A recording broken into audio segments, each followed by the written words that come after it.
ఈరోజు మా ఇంట్లో మేము వడియాలు తయారు చేసుకుంటున్నాం.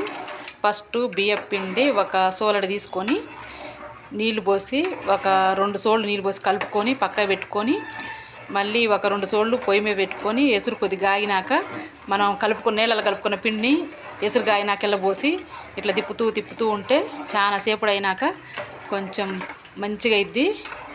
గట్టిపడ్డాక చల్లారినాక ఇంకా పిండి గట్టిపడ్డాక ఉడికినాక బాగా గట్టిగా అయినాక చల్లారినాక వడియాలు వేసుకోండి ఫ్రెండ్స్. వడియాలు వేసుకొని ఎండబెట్టుకొని నూనెలో ఫ్రై చేసుకొని తింటే వడియాలు సూపర్ ఉంటాయి ఫ్రెండ్స్. ఈరోజు మేము వడియాలు చేసుకుంటున్నాం friends. Thanks friends. Bye friends. మీరు కూడా తయారు చేసుకోండి ఫ్రెండ్స్. Bye friends. బియ్యం పిండి వడియాలండి.